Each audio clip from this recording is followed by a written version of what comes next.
Muy bien, hermanos, hermanas, estamos en una serie muy buena. Ya estamos casi terminando con esta serie, porque esta serie se llama ¿Qué creemos? Así se llama. Hemos estado hablando de asuntos doctrinales y hoy me toca un tema que no es un tema muy popular. Bueno, aquí solemos predicar cosas que no son muy populares, pero bueno. Primero quiero contarles una pequeña anécdota, que cuando yo tenía como 8 años aproximadamente, ¿verdad? Dice mi mamá, eso no fue hace tanto tiempo, mi mamá me llevó a una reunión de damas. Nosotros pertenecíamos a la iglesia centroamericana, nosotros nos criamos en la iglesia centroamericana y luego durante mi infancia, toda mi juventud en la iglesia centroamericana, y ese día en la reunión de mujeres pues la predicadora no llegó, así que la líder de las mujeres preguntó si alguien quería compartir una enseñanza y yo dije, yo y entonces me pregunta ella, Raquelita, ¿y acerca de qué nos vas a enseñar? Entonces yo le digo, les voy a predicar del diablo. Bueno, pues como les dije, han pasado algunos pocos años y hoy estoy aquí frente a ustedes y yo no quiero hablar de este tema hoy, porque el tema de hoy es acerca del infierno y no es un tema popular. Ese lugar llamado infierno es algo en lo cual hoy mucha gente no cree, y quien hable del infierno puede ser tildado, calificado como medieval, ignorante, fundamentalista, retrógrado, inquisidor, y provoca mucho enojo, burla y menosprecio. Así es que, como les digo, pues yo no quiero hablar de esto porque no quiero que me digan retrógrada, pero tampoco, tal vez usted tampoco quiere escucharlo, pero bueno, C.S. Lewis, que fue un teólogo apologista que escribió libros como estos libritos de Narnia, ¿verdad? Que quizás ustedes han visto la saga. Vean, hasta las malas costumbres se pegan.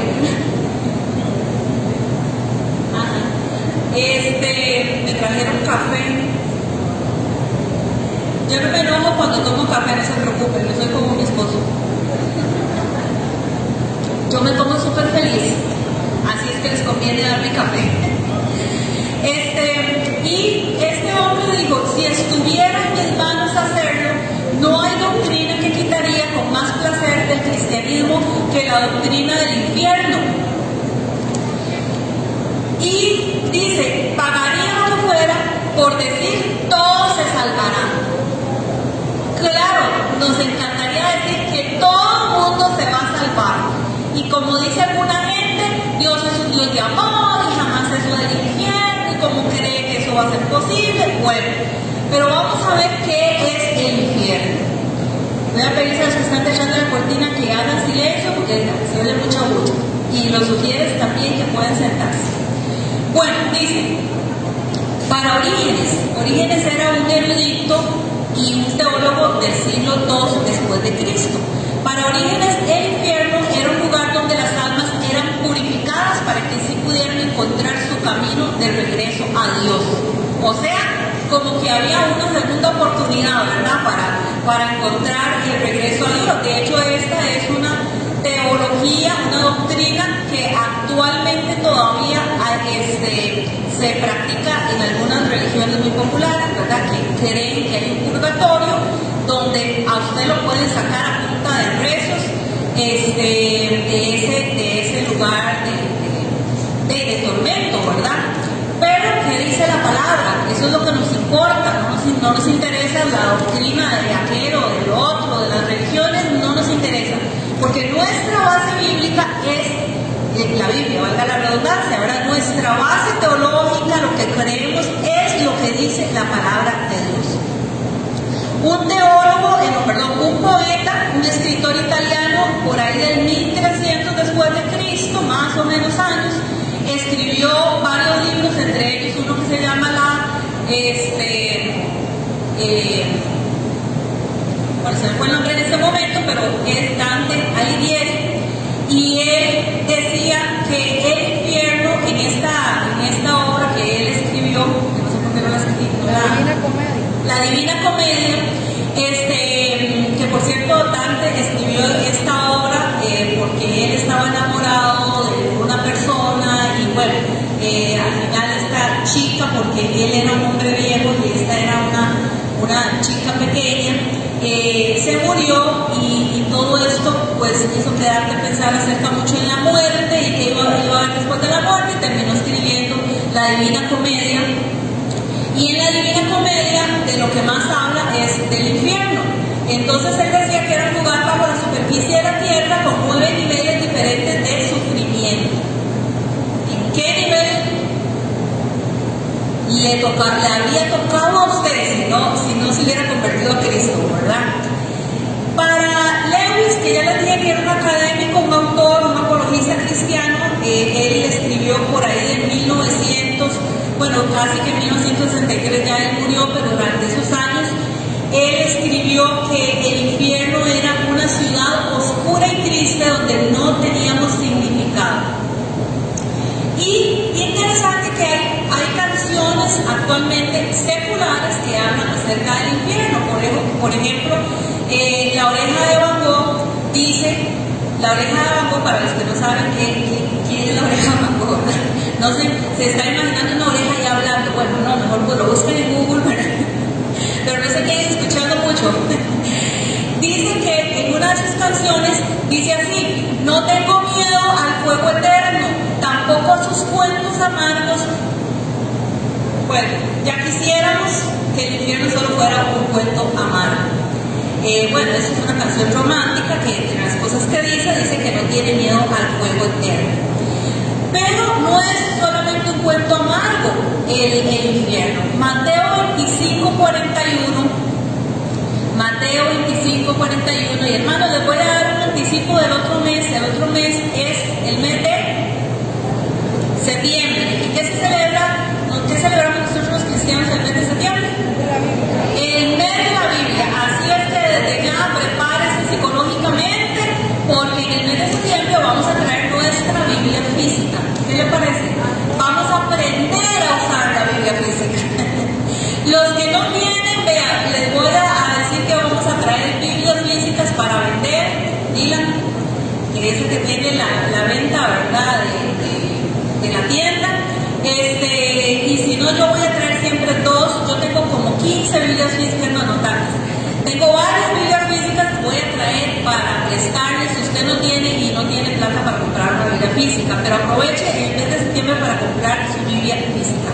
Mateo 25:41 dice así: luego dirá a los que estén a su izquierda: apártense de mí, malditos, al fuego eterno, preparado para ¿quiénes? Para las personas. No, preparado para el diablo y sus ángeles. O sea, hermanos, que esto es un lugar real. En Lucas 16:28 estaba aquel hombre, Jesús cuenta esta historia y dice que estaba un hombre rico y que ese hombre rico fue enviado a ese lugar de tormento, y luego el hombre rico estaba diciendo: Señor, por favor, dame un chancecito, un momentito, un recreo nada más para que yo regrese a mis hermanos, para que yo ahora tengo 5 hermanos y yo no quiero que ellos vengan a este lugar de tormento también. Pero una de las cosas que vamos a ver es que cuando llegamos al otro lado, cuando cruzamos esa línea entre la vida y la muerte, ya no hay para atrás. Ya el que la cruzó, a menos que Dios lo resucite, no se va a poder devolver. Jesús habló del infierno con tanta fuerza, claridad y frecuencia. Más de la mitad de sus parábolas tienen que ver con el juicio eterno de Dios a los que son pecadores. De las 12 veces que aparece en la Biblia la palabra infierno, 11 corresponden a Cristo. Nadie habló más del infierno que Jesús. ¿Y qué es lo que nosotros predicamos? Lo que predicó Cristo. Lo que Jesús predica es lo que nosotros tenemos que predicar. Ningún estudio serio de la Biblia puede hacer caso omiso del infierno. Si nosotros nos llamamos cristianos y predicamos el Evangelio completo, hermanos, nos toca predicar sobre el infierno. Por eso es que yo estoy aquí predicando del infierno. Las penas del infierno consistirán, según dice la Biblia, en la privación de la presencia y del amor de Dios, la ausencia de toda felicidad, el remordimiento de la conciencia por las culpas, la convicción de ser objeto de la justa ira de Dios y todos los demás sufrimientos del cuerpo y del alma que son resultados naturales del pecado. Yo, hermanos, que trabajo también no solamente en el área de la salud espiritual, sino en el área de la salud emocional y de alguna manera la salud física. Hermanos, qué cosas más duras y más difíciles y más terribles veo yo que sufren las personas. No sé si usted ha tenido una culpa obsesiva, un remordimiento que está ahí, que es como una herida abierta que está ahí supurando, doliendo. O si usted ha sufrido en algún momento de una depresión profunda, donde todo es oscuridad, donde todo es feo, donde todo es malo, donde todo es triste, es tremendo. Las enfermedades, los trastornos mentales son tremendos. Imagínense que el infierno son todas las enfermedades juntas en el cuerpo y en el alma. La soledad, la angustia, la culpa, el remordimiento, la ausencia de todo tipo de felicidad, la ausencia de la presencia y el amor de Dios. El apóstol Pablo también se refirió al destino de los malvados más de 80 veces en sus 13 cartas. En nuestra cultura eclesiástica, hablar del infierno es pelearse, por así decirlo, con el amor y la gracia de Dios. Pero Pablo parecía no tener problemas de hablar del infierno.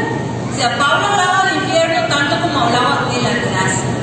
Y la verdad no puede ser evaluada por la forma en que la gente se siente. O sea, si usted se siente mal que hoy predicamos del infierno, igual el infierno sigue siendo una verdad absoluta. ¿Sí me voy a entender, hermanos? Es curioso cómo la gente rechaza la doctrina del infierno y la idea de un Dios celoso y justo, pero sí abrazamos gustosos la doctrina del cielo y la idea de un Dios que es todo amor. ¿Cuántos dicen amén? Que Dios es todo amor, ¿verdad? ¿Cómo nos encanta? ¿Cómo nos gusta que nos digan que nos vamos a ir al cielo, que Dios es amor, que Dios nos perdona, que Dios nos ama, que Dios nos chinea? Pero hermanos, esto que yo les estoy compartiendo en esta mañana, más que palabras, tiene consecuencias reales para personas reales, que espero que no sean que esté a la par suya, con destinos reales. Es real. El infierno es un lugar de castigo. Eso dice Mateo 25:46. Dice, aquellos, ustedes pueden leer ahí en Mateo acerca de quiénes se está refiriendo. Mateo 25 es una parábola. Aquellos irán al castigo eterno y los justos a la vida eterna. En el contexto religioso de Jesús, el infierno era visto como un lugar de castigo para aquellos que no siguen a Dios. O sea, en ese contexto, ninguno de los judíos se rascó la cabeza preguntándose de qué estará hablando Jesús. No, todos estaban clarísimos porque la cultura judía conocía desde la antigüedad, que le llamaban con otros nombres, pero ellos sabían que en el mundo religioso judío el infierno era un castigo no correctivo, sino retributivo. ¿Qué quiere decir eso? Que el infierno ya no era como cuando nosotros castigamos a nuestros hijos.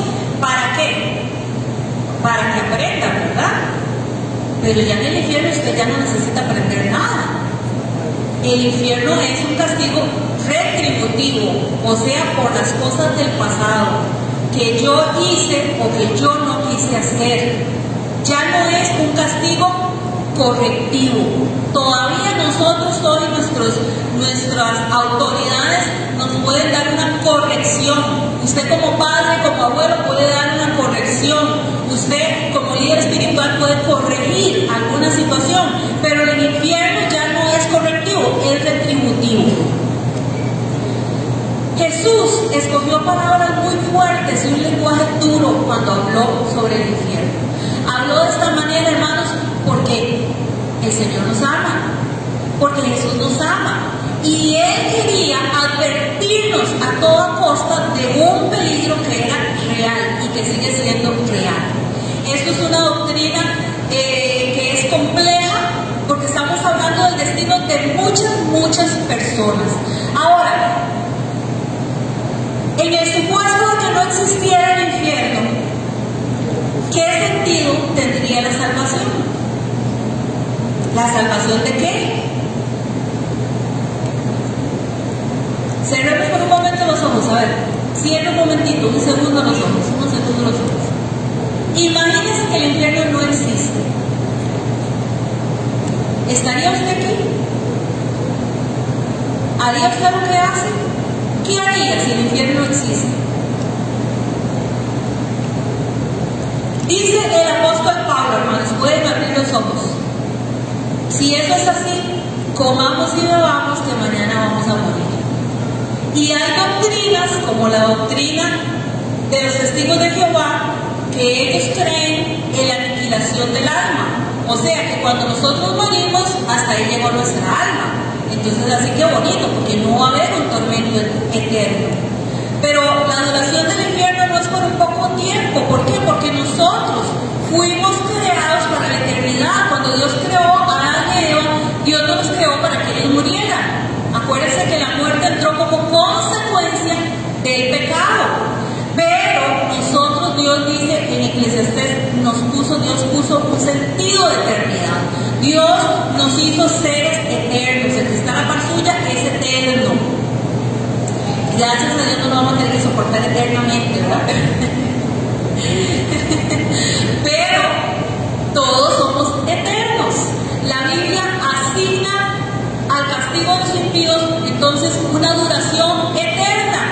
Igualmente que para los que hemos creído en Jesucristo y caminamos y caminamos en las obras que Jesús anduvo, como dice la palabra, vida eterna también. En el Antiguo y en el Nuevo Testamento, de hecho, se emplean los mismos términos para designar vida eterna y tormento eterno.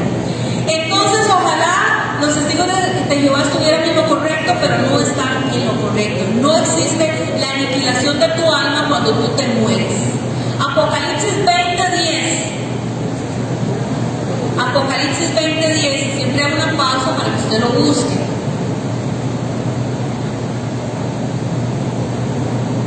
Dice: allí serán atormentados día y noche por los siglos de los siglos.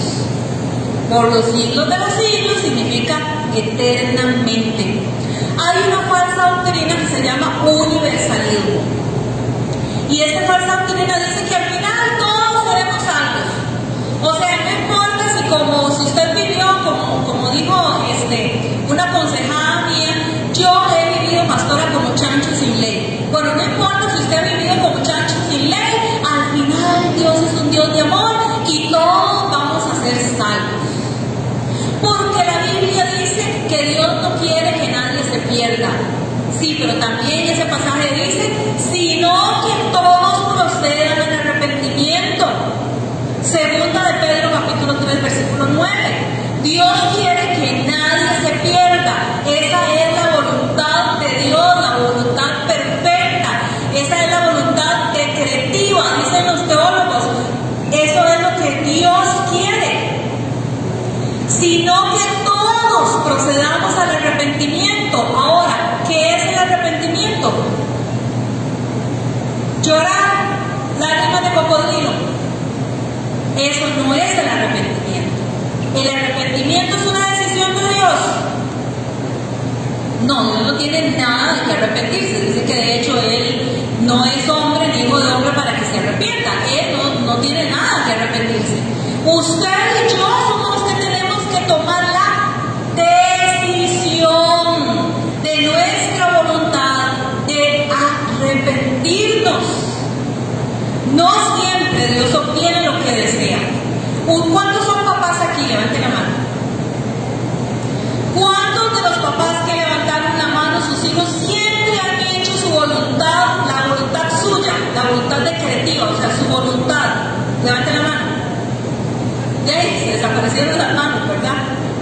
las dos manos. No, los hijos no siempre hacen nuestra voluntad. Mi voluntad de Dios que yo no les digo, ustedes tienen que hacer esto, ustedes tienen que orar, ¿verdad? Tienen que leer la palabra, tienen que servir al Señor, tienen que hacer aquello y lo otro, ¿verdad? Pero la realidad es que ellos también tienen una voluntad propia. No importa cuánto usted le diga a su hijo, estudie, si no le da la gana por estudiar, no va a estudiar y punto. La realidad es que yo no los puedo obligar a hacer mi voluntad, aunque mi voluntad sea perfecta y buena para ellos. La voluntad de Dios, ¿cómo es? Buena, agradable y perfecta. Es agradable a Dios porque a veces agradable a uno no es, pero es buena, es perfecta para nuestra vida. Desafortunadamente, el infierno es un lugar de elección. Yo, y solo yo, soy responsable de lo que yo elijo. Juan capítulo 3, versículo 19 dice, Juan 3, 19, esta es la causa de la condenación, que la luz vino al mundo, pero la humanidad prefirió las tinieblas a la luz, porque sus hechos eran perversos. Yo decido si estar aquí en el lugar de la luz, someter mi voluntad a la voluntad de Dios, hacer morir la vieja mujer. Yo decido eso. Nadie puede decidir eso por mí. Yo no le puedo echar la culpa a mi esposo. Yo no puedo decir, es que por culpa de mi esposo yo me aparté del Señor. No,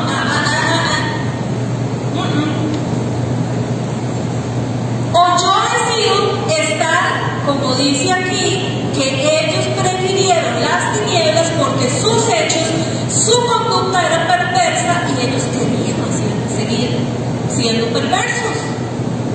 Ellos querían seguir haciendo lo malo. Ellos querían que su viejo hombre y su vieja mujer estuvieran gobernando su vida.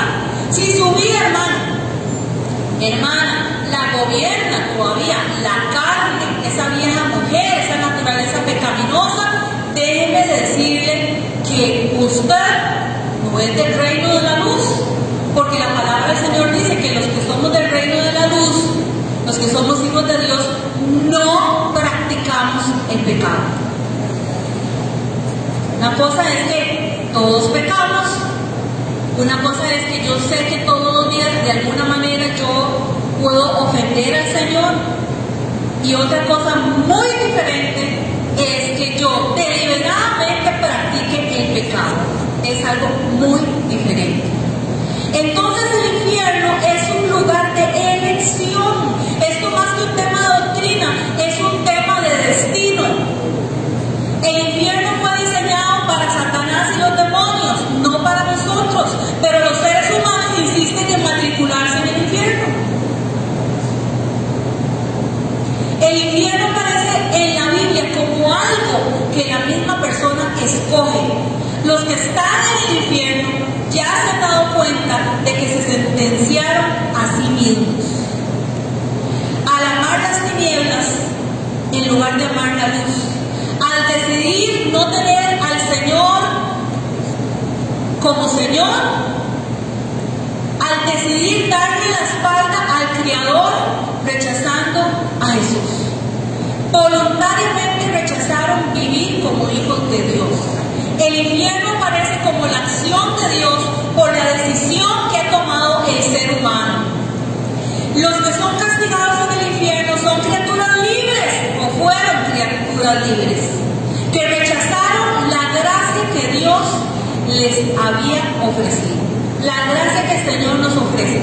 ¿Cuántos de ustedes ya están en el infierno?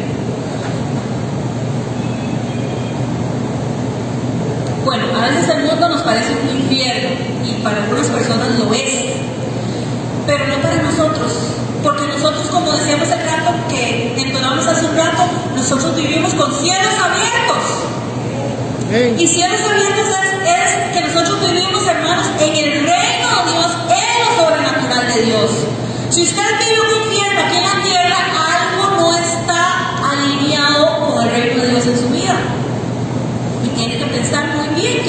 está desalineado. Porque no es la voluntad de Dios. Hay gente que piensa que el infierno es aquí. Yo tengo personas que me han dicho, no, el infierno es aquí, en esta tierra. Curiosamente son personas que, como decimos a los tipos, se la tiran riquísimo. Que uno dice, qué curioso, ¿verdad? No es una persona en extrema pobreza la que me está diciendo que el infierno es aquí. Es una persona que tiene un gran poder adquisitivo, es una persona, ¿verdad?, que en apariencia le va bien. Y qué fácil eludir mi responsabilidad diciendo el infierno es aquí. No, el infierno no es aquí. El gran deseo de Dios es librar a los hombres del infierno. ¿Y saben cómo se manifestó ese deseo profundo de Dios? En la muerte de Jesucristo. El Padre dio a su Hijo unigénito a fin de que todo aquel que en Él cree, ¿qué? ¿Cómo? No se pierda, mas tenga vida eterna. Todo el que oye su palabra y cree, dice Juan capítulo 5, versículo 24. Todo el que oye su palabra en esta mañana y cree, tiene vida eterna y no tendrá condenación, sino que ha pasado de muerte a vida. Ha pasado de muerte a vida. En resumen, van al infierno los que así lo quieren. Y van al cielo los que abrazaron con fe a Cristo como Salvador y vivieron haciendo su voluntad decretiva. Vivieron haciendo su voluntad decretiva. Porque si usted piensa que ser cristiano es que usted un día levantó la mano o pasó adelante y dijo una oración, perdóname mis pecados, te recibo como se puede ser que en este momento Dios hiciera ese milagro de salvación por la acción, la voluntad, la decisión que usted estaba tomando en ese momento. Pero si usted no mantuvo esa decisión todos los días de su vida, ahí es donde la chancha torce el robo. ¿Por qué? Porque, hermanos, si yo decido ser hija de Dios y hacer su voluntad, dice la Biblia, tome su cruz. ¿Cuándo? Un día nada más que acepté a Cristo, levanté la mano, pasé y me arrepentí. No, tome su cruz. Cada día. Tome su cruz cada día. Qué tremendo que dice la palabra en Mateo 23:37, que Jesús llegó ahí a un monte y se quedó viendo aquella ciudad de Jerusalén y empezó a llorar y dijo, ¿cuántas veces quise juntar a tus hijos como la gallina junta sus polluelos debajo de sus alas y no quisiste? ¿Cuántas veces el Señor te ha llamado? ¿Cuántas veces el Señor te ha traído con cuerdas de amor? ¿Cuántas veces el Señor te ha reprendido, te ha exhortado? ¿Cuántas veces ha usado a tu esposa, a tu esposo? ¿Cuántas veces ha usado a tu mamá, a tu papá, a tu abuela? Las circunstancias de la vida, la palabra de Dios, el culto, la canción, tantas y tantas formas en las que Dios nos ha hablado. ¿Cuántas veces? Y todas y cada una de esas veces hay personas que han dicho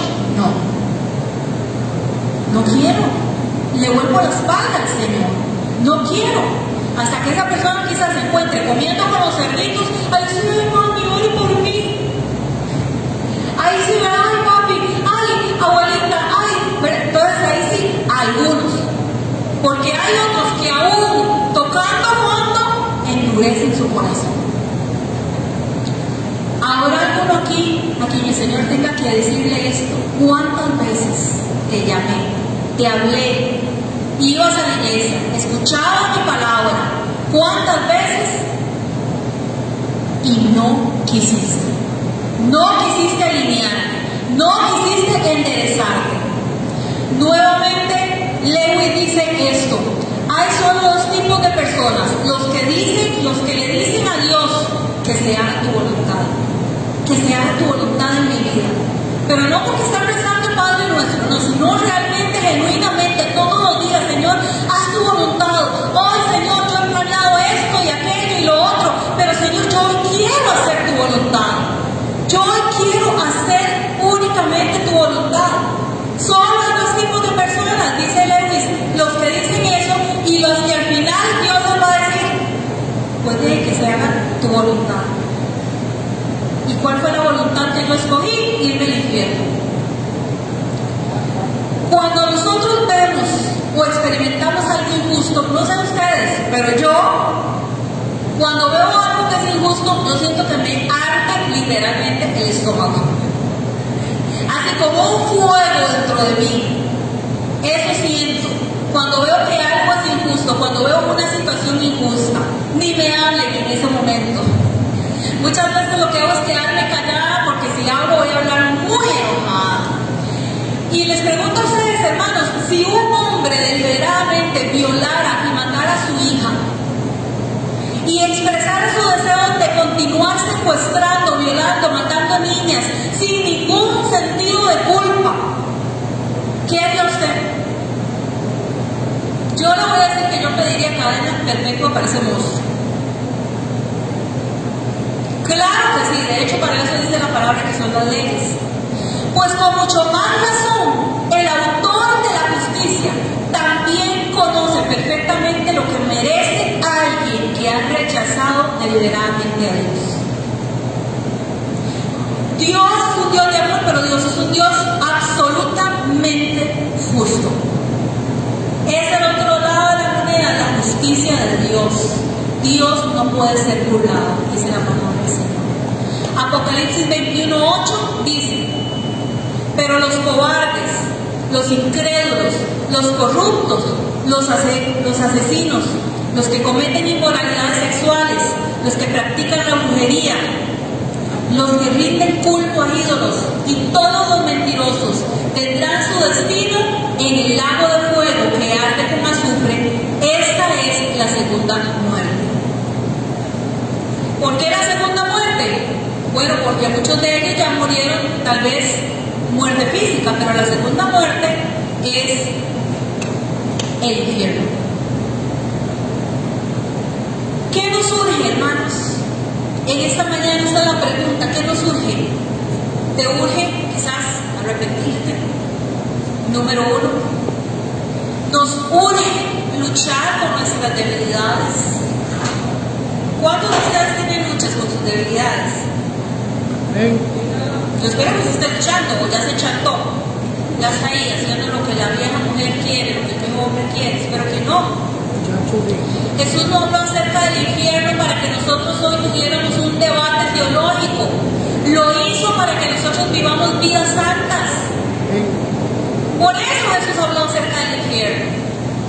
En Mateo 18, del 8 al 9, dice: por lo tanto, si tu mano o tu pie te hace pecar, córtatelo y tíralo. Es preferible entrar en la vida eterna con una sola mano o un solo pie que ser arrojado al fuego eterno con las dos manos y los dos pies. Y si tu ojo te hace pecar, sácatelo y tíralo. Es preferible entrar en la vida eterna con un solo ojo que tener los dos ojos y ser arrojados al fuego del infierno. ¿A qué nos está llamando el Señor aquí? Nos está llamando a la santidad, nos está llamando a tomar decisiones, nos está llamando a ser contundentes con el pecado. Claro que Jesús no estaba refiriéndose literalmente que usted se tenga que ir a hacer una piernoscopía, no sé cómo se diría, que usted, ¿verdad?, se corte literalmente la mano, se corte, se saque literalmente los dos ojos. No, eso es una hipérbole, son figuras literarias que se usan en la Biblia para que nosotros entendamos el sentido de las cosas. Que Jesús lo que está diciendo es que si hay que ser tan drástico como en esa película, ¿verdad?, que tal vez ustedes han visto, creo que es La Prueba de Fuego, ya no sé cuál de todos es, que él, como es atador de la pornografía, agarra la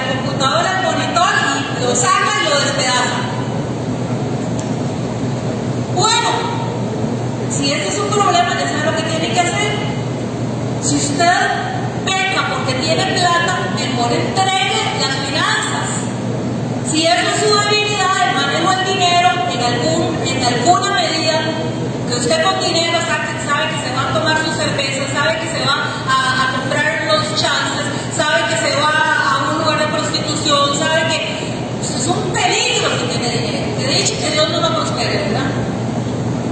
No, mejor que eso, sea humilde, reconozca su problema, busque ayuda. Si usted tiene un problema de adicción, busque ayuda. Busque ayuda. Y entregue las finanzas. Usted no puede tener ni una tarjeta de crédito ni nada. Le tiene que dar los 500 pesos del pasaje y los de venida, depositarse en el sitio para que no se los gaste de ella.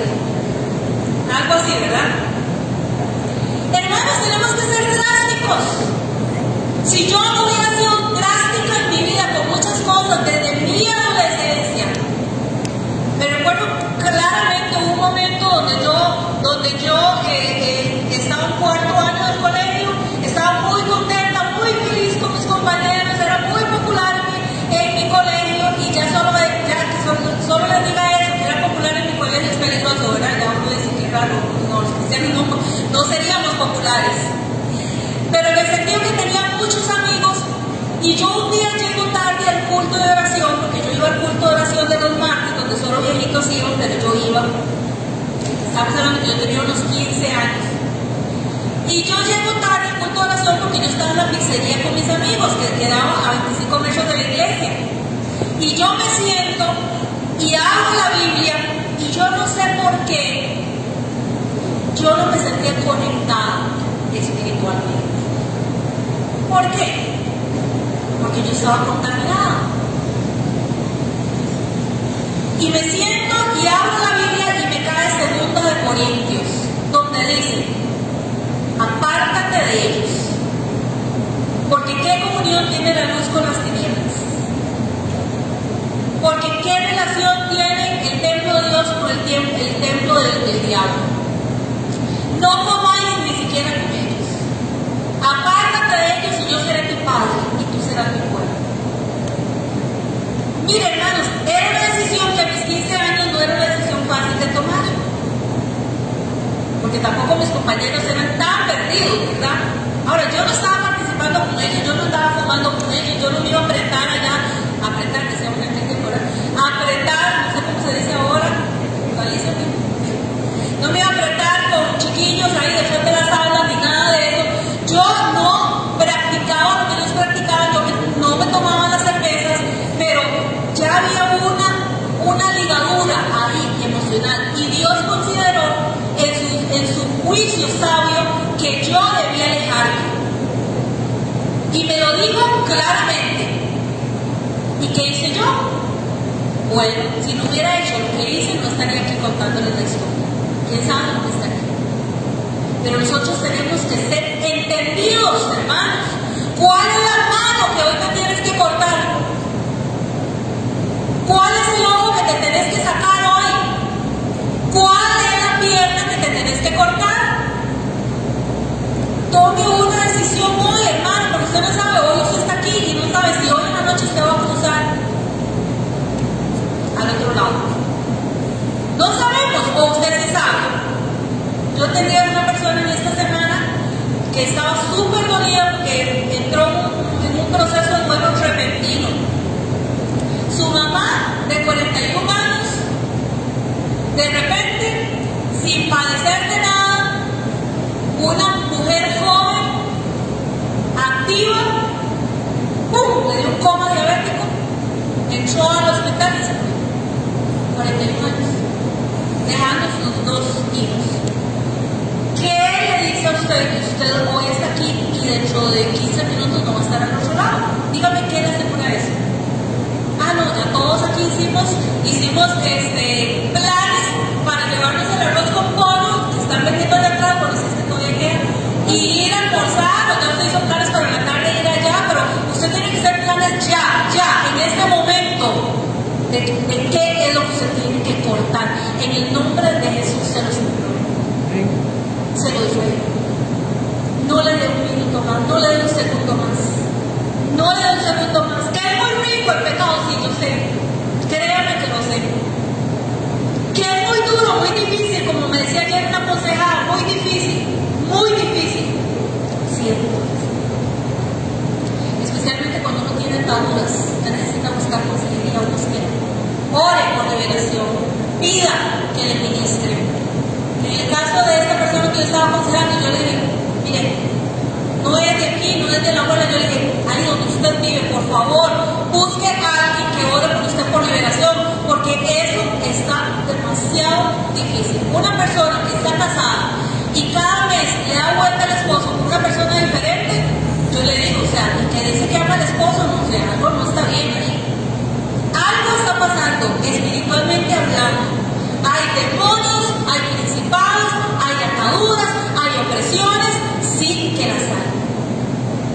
Necesitamos tener una determinación. La segunda urgencia, hermanos, es que estamos urgidos a compartir de Cristo. Nosotros decimos que amamos a nuestra suegra, a nuestra mamá, a nuestros hijos, a, no sé, esa persona, ese compañero, esa persona, ese amigo, esa amiga. Wow, yo pienso en esto y ¿sabe qué? Se me pone un nudo en la garganta de pensar en mis amigas que están alejadas del Señor, que todavía están ciegas por la religiosidad. Me urge compartirles a Cristo. Nosotros tenemos que recargar nuestra pasión por el evangelismo, persuadir a aquellas personas. Dice la palabra que algunos hay que arrastrarlos. ¿A cuántos de ustedes los arrastraron? Levante la mano. Así que usted dice, qué necio, qué necia. Otra vez, man, diciéndome que vaya, que venga, que invitándome. Ella fue la necia, ¿verdad? Gracias a la necia hoy está Héctor sirviéndole al Señor acá. Hermano, conviértese en ese tipo de necio. Miren, el rico deseaba volver a vivir para ir a advertirle a sus hermanos acerca de aquel terrible lugar, pero por haber cruzado la línea entre la vida y la muerte ya no hay vuelta atrás. Lo que en vida quisiste, lo hiciste. Punto, se cerró el libro. Se acabó la película. Lo que en vida hiciste, lo hiciste. El pobre Lázaro cruzó de la tierra al paraíso. Así, no abrir y cerrar de ojos, ese se cruce, no crean que es de kilómetros, no. El hombre rico cruzó de la tierra al lugar de tormento. Pero el hombre rico tuvo cada día de su vida para hacerle bien a Lázaro y lo veía ahí mendigar a su puerta y no se le movía el corazón. Tuvo todos los días de su vida para hacerle un bien a cualquier persona, pero estaba muy ocupado acumulando y disfrutando sus riquezas terrenales. Eso es lo que le dice Dios a él. ¿En qué estás ocupado? ¿En qué estamos ocupados? ¿Qué estás haciendo cada día en esta corta vida sobre la tierra? ¿Qué estamos haciendo? ¿A quién le hablaste del Señor el día de ayer? ¿A quién persuadiste de entrar al reino de Dios? Tenemos que tener misericordia, hermanos, de esas personas, nuestros familiares, que se van a perder. Incluso aquellos que vienen a la iglesia y que no tienen a Jesús como el Señor de sus vidas. Tenemos que persuadirles. Y finalmente, gratitud con nuestro Salvador. Esta es nuestra urgencia. ¿Cuántos están agradecidos de la salvación? Mire, cuando Jesús estaba en la cruz, dice que Él preguntó, Padre, ¿por qué me has desamparado? Y el cielo guardó silencio. Pero debajo de la cruz yo me imagino a mí misma levantando mi mano y diciendo, fue por mí. Fue por gente como yo que voluntariamente diste tu vida como ese cordero que llevó el pecado de toda la humanidad. Fue por mí. Cuando Jesús en su agonía le dijo, ¿por qué me has desamparado, Padre? Diga, fue por mí.